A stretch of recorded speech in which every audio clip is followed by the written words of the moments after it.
الرحمن الرحیم۔ بھائی چند باتیں ہیں، چند باتیں ذرا دھیان سے سننی ہے۔ بات کو سننا، سمجھنا، عمل کرنا، اور دین کی باتیں سر کے کانوں سے نہیں، دل کے کانوں سے سنی جاتی ہیں۔ دل کے کان کو پہلی بات، شادی خوشی کا موقع ہے، اور شادی کی سب سے اہم مجلس نکاح ہے، اور نکاح میں خطبہ ہے۔ قرآن پاک کی 3 آیات، قرآن پاک کی 3 آیات ہیں، اور ان 3 آیات میں 4 مرتبہ حکم آتا ہے اللہ سے ڈرو، اللہ سے۔ موقع کس کا ہے؟ شادی کا، خوشی کا، اور سب سے اہم مجلس نکاح، اور نکاح کی اہم چیز خطبہ، ایجاب قبول سے پہلے خطبہ۔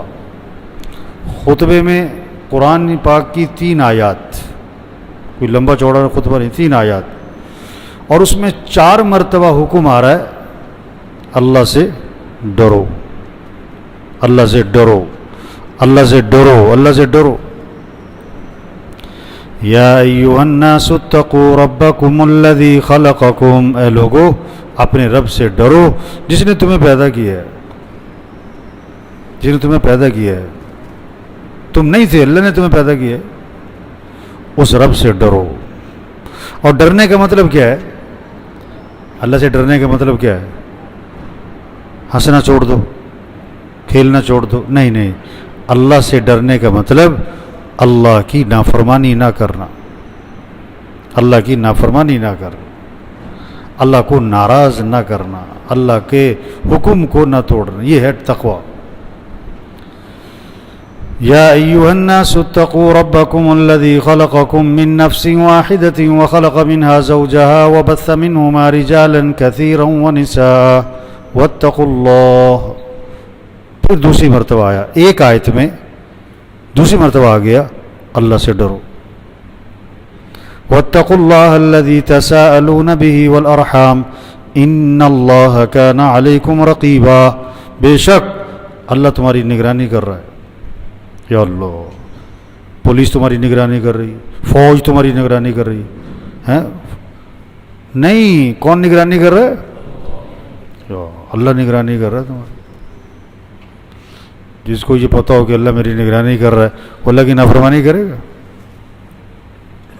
دوسری آیت پڑھی جاتی ہے، یا ایھا الذین آمنوا اتقوا اللہ، اے ایمان والو اللہ سے ڈرو۔ اب ہر ایمان والے کا جواب کیا ہوگا؟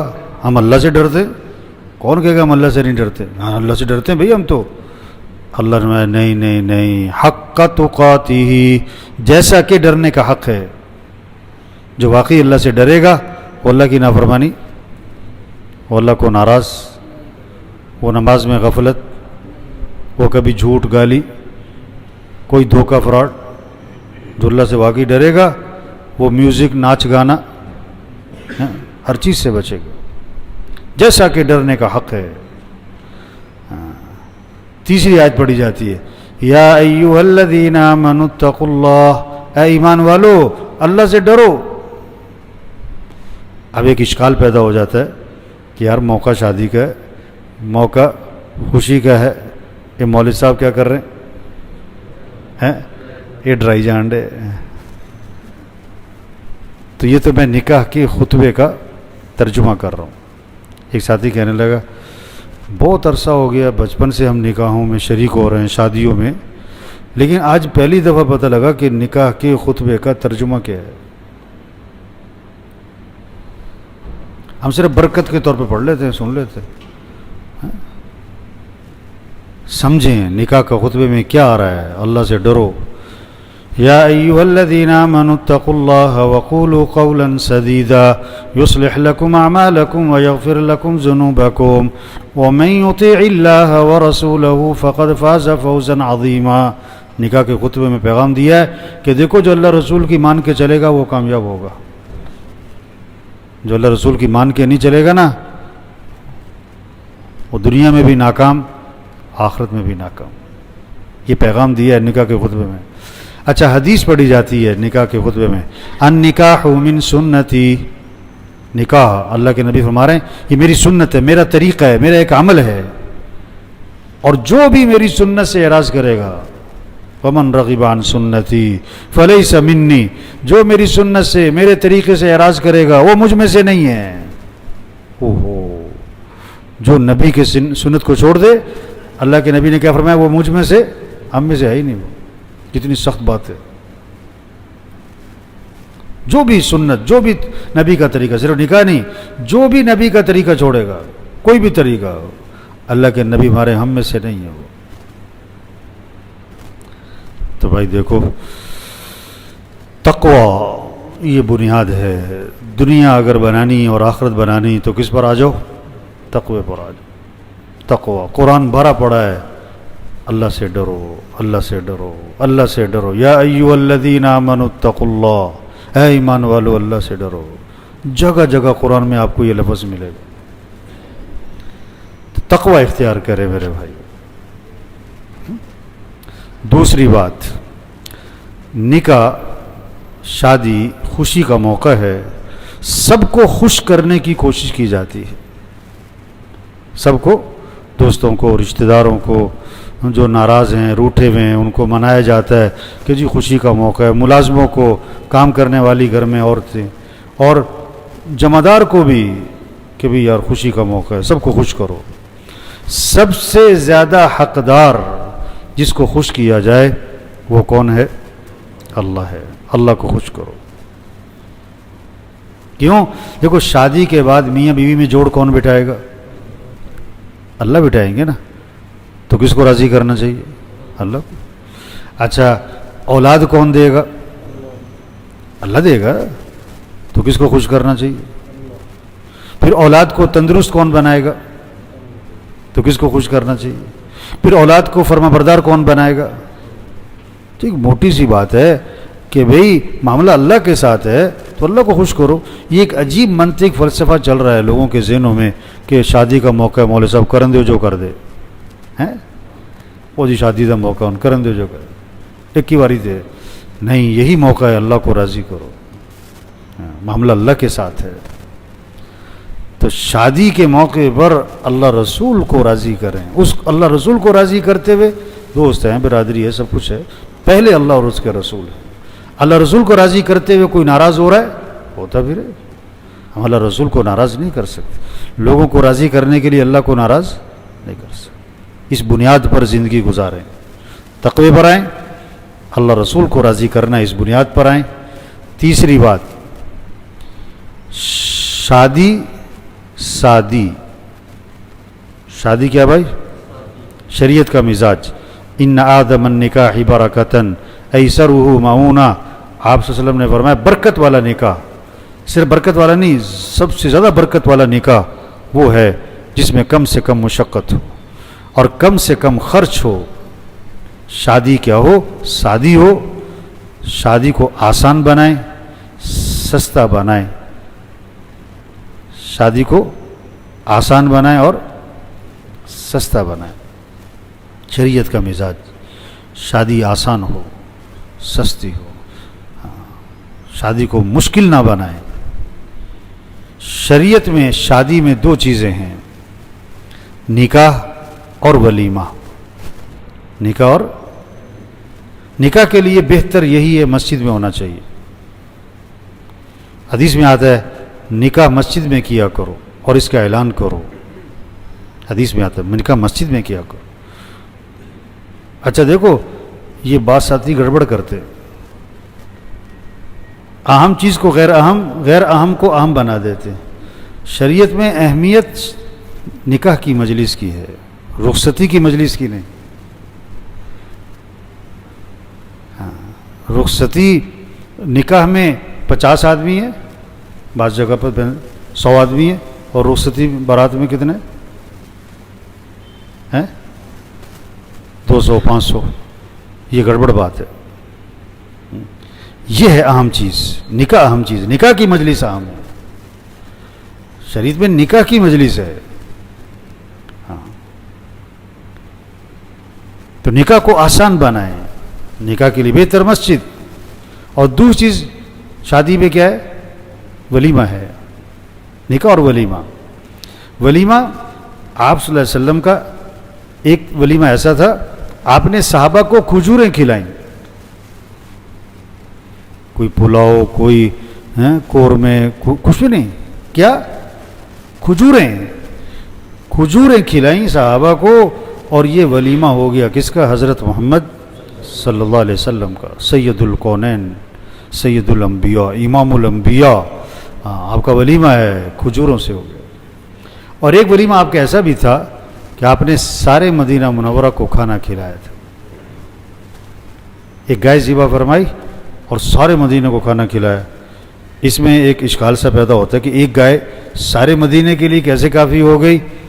تو اس کا جواب لکھا کہ اس لیے کہ اس گائے کو اللہ کے نبی کا ہاتھ لگا ہوا تھا. یہ مالداروں کو راستہ دیا تھا.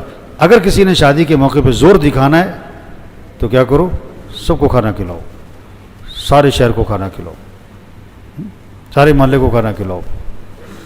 لیکن ایک بات فرمائی آپ نے، بدترین ولیمہ ہے، بدترین ولیمہ ہے، حدیث میں آتا ہے، جس میں مالداروں کو بلایا جائے اور غریبوں کو نہ بلایا جائے. اپنی شادیوں میں، خوشیوں میں، تقریبات میں غریب لوگوں کو شریک کریں، جنہیں کوئی پوچھتا نہیں، جنہیں کوئی بلاتا نہیں. ابھی تو زیادہ زور ان پہ لگاتے ہیں جن کو 4 جگہ سے بلاوا ہے. نہیں، جس کو کوئی نہیں پوچھتا اسے بلاؤ. ایسے لوگوں کو بلاؤ جو کھا کے دعا دیتے ہوئے جائیں، عیب نکالتے ہوئے نہ جائیں. نمک تیز تھا، گھی زیادہ تھا، سالن ٹھنڈا تھا، روٹی نہیں، ایسوں کو بلاؤ جو جاتے ہوئے کیا؟ عیب نہ نکالیں کھانے میں، بلکہ دعا دیتے ہوئے جائیں. تو شادی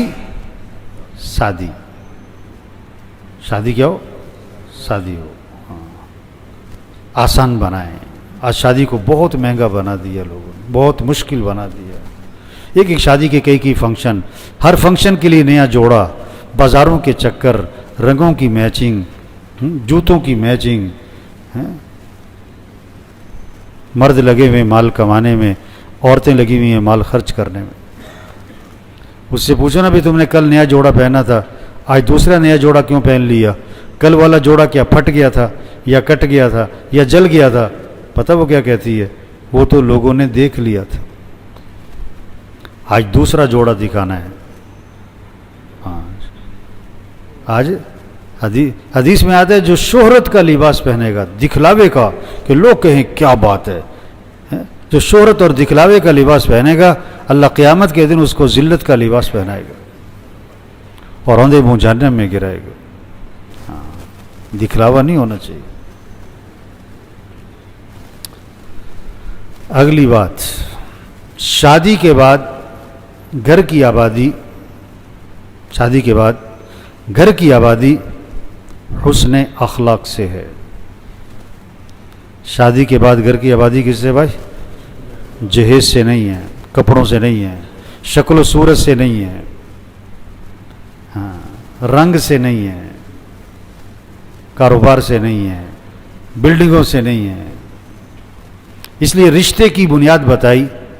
رشتے کی بنیاد 4 چیزیں بتائیں آپ صلی اللہ علیہ وسلم نے، اور 3 کی نفی فرمائی. 3 کی. رشتے کی بنیاد مال ہے، پیسے کی بنیاد پہ رشتہ. لڑکے والے بہت مالدار ہیں، لڑکی والے بہت پیسے والے ہیں، تو آپ نے اس کی نفی فرمائی کہ مال کی بنیاد پہ رشتہ نہ کرنا. یہ کوئی بنیاد نہیں ہے رشتے کی کہ پیسے والے ہیں. دوسری بات، خوبصورتی کی بنیاد پہ رشتہ ہوتا ہے، تو آپ نے اس کی بھی نفی فرمائی. خوبصورتی، رنگ اور شکل کی بنیاد پہ رشتہ نہ کرنا، کیونکہ اس سے گھر آباد نہیں ہوا کرتے. تیسرا حسب و نسب، فلاں خاندان ہے، فلاں قبیلہ ہے، اس کی بھی نفی فرمائی کہ اس بنیاد پہ رشتہ نہ کرنا کہ فلاں خاندان ہے۔ چوتھی بات فرمائی فظفر بذات الدین، دین داری کی بنیاد پہ رشتہ کرنا۔ کس بنیاد پہ؟ لڑکی والے دیکھیں لڑکا دیندار ہے، ایمان والا ہے، تقوی والا ہے۔ لڑکے والے دیکھیں لڑکی حیا والی ہے، حیا والی ہے، اعمال والی ہے، صفات والی ہے۔ یہ ہے بنیاد رشتے کی۔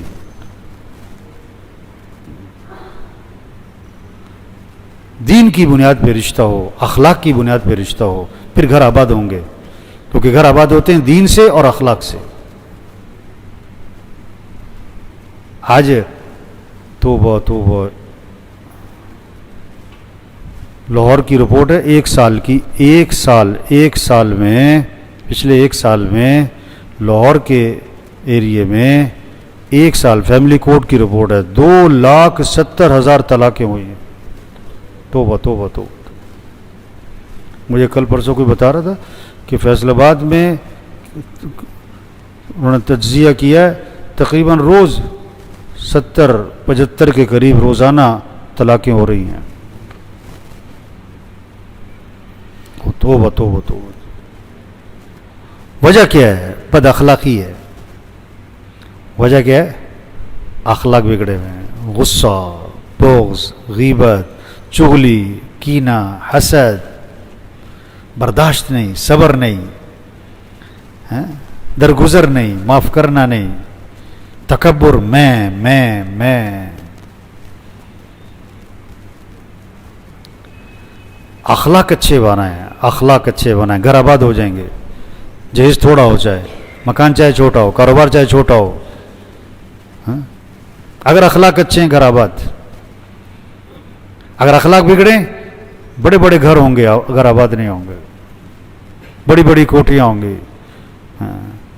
گھر آباد نہیں ہوں گے، لڑائیاں، جھگڑے، فتنے۔ اور اخلاق کی بنیادی چیز ہے زبان کا بول میٹھا بناؤ۔ یہ ابھی نکاح ہوگا، یہ ایجاب قبول ہے، ایک بول ہے، اس کی طاقت کیا ہے؟ ایک بول غیر کو اپنا بنا دیتا ہے۔ لڑکا لڑکی اجنبی ہیں، ان کا ملنا، بات کرنا سب ناجائز۔ ایک بول بولا جائے گا، 1 منٹ پہلے وہ اجنبی تھے اور 1 منٹ کے بعد وہ کیا بن گئے؟ میاں بیوی بن گئے۔ 1 منٹ پہلے جو چیز حلال تھی حرام ہو، جو چیز حرام تھی وہ حلال ہو گئی۔ تو نکاح ایک بول ہے، اور خدا نخواستہ طلاق بھی، طلاق کا لفظ بھی ایک بول ہے۔ ایک بول سے کیا ہوا؟ اپنے کو غیر بنا دیے۔ بول میٹھے بنائیں، گھر آباد ہو جائیں گے۔ اپنی زبان کو قابو میں کریں، اپنی زبان کو قابو میں کریں۔ ہمارے معاشرے میں ماں اور بیٹی کا جوڑ بیٹھتا ہے، ساس اور بہو کا جوڑ عام طور پر نہیں بیٹھتا۔ اس کی وجہ کیا ہے؟ ایک بول کا فرق۔ عام طور پہ بیٹی گھر میں کام نہ کر رہی ہو، ماں کہتی ہے اس کی طبیعت خراب ہے، اس کی طبیعت خراب ہے۔ بہو کام نہ کر رہی ہو تو کہتی ہے اس کا دماغ خراب ہے۔ ایک بول کا فرق۔ تو گھر آباد کس سے ہوں گے؟ اخلاق، اخلاق، برداشت، صبر، غصے پہ قابو، غیبت نہیں کر رہی۔ ماچس کی تیلی پورے گھر کو جلا دیتی ہے، یہ زبان کا غلط بول پورے خاندان کو تباہ کر دیتے۔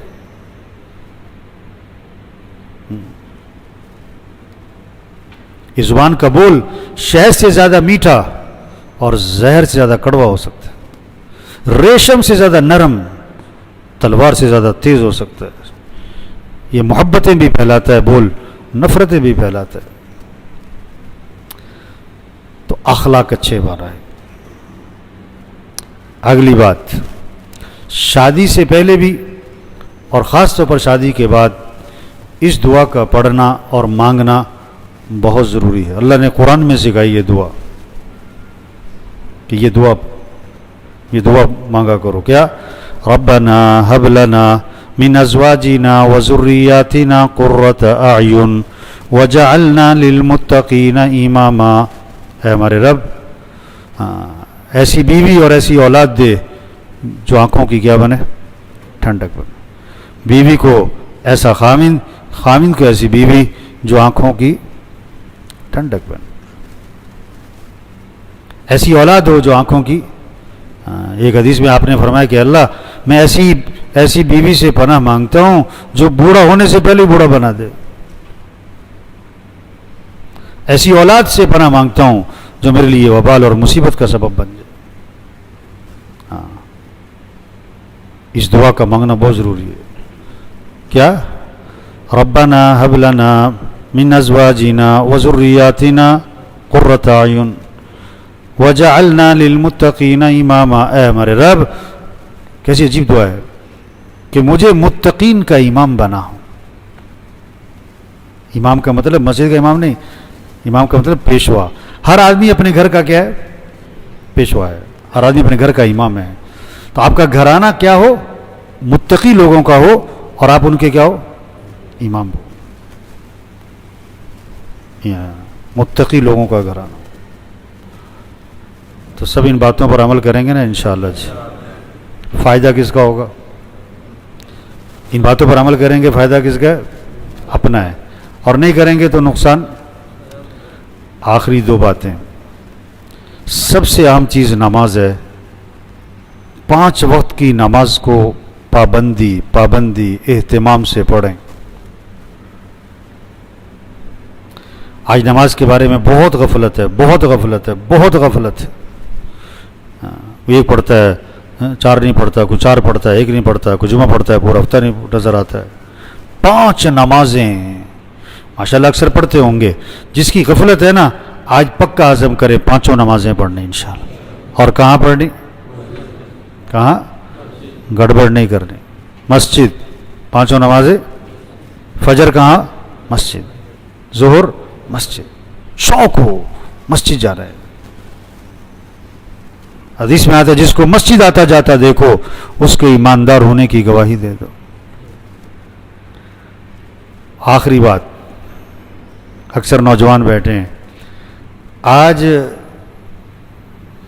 کا سب سے بڑا ایمان کو بگاڑنے والا آلہ کیا ہے؟ موبائل. اور سب سے زیادہ وقت کو ضائع کرنے والی چیز کیا ہے؟ موبائل. اور سب سے زیادہ لوگوں کا وقت کس پہ لگ رہا ہے؟ صبح اٹھتے ہی موبائل کھولتے ہیں کہ قرآن کھولتے ہیں؟ آج لوگوں کے ہاتھوں میں تسبیح نظر آتی ہے کہ موبائل نظر آتا ہے؟ یہ سب کی جیبیں چیک کرو، 2 موبائل نکل آئیں گے. اور تسبیح جیسے موبائل جیب میں رکھا ہے نا، تسبیح بھی رکھو. کیا رکھو؟ کسی کو موبائل تحفے میں دو بڑا خوش ہوتا ہے، اور تسبیح تحفے میں دو کہتے تینوں کیوں ہے؟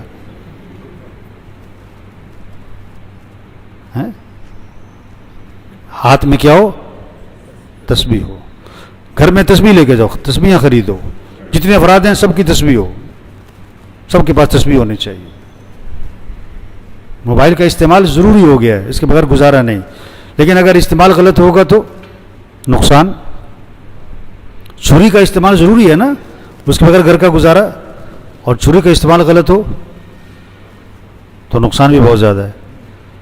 تو چھری کا استعمال غلط ہو تو جان کا خطرہ، موبائل کا استعمال غلط ہو تو ایمان کا خطرہ، آخرت بھی تباہ ہوگی. تو بھائیو دیکھو، عقل مند کے لیے اشارہ، عقل مند کے لیے اشارہ کیا ہوتا ہے؟ کافی ہوتا ہے. عقل مند ہے جو حق بات کو سن کر پلے باندھے، بیوقوف ہے کان سے سنے دوسرے کان سے نکالتے. ان باتوں کی قدر کریں، ان کی قیمت لگائیں، ان کو پلے باندھیں. دنیا بھی سنورے گی، آخرت بھی سنورے گی. اللہ سب کو عمل کی توفیق نصیب فرمائے.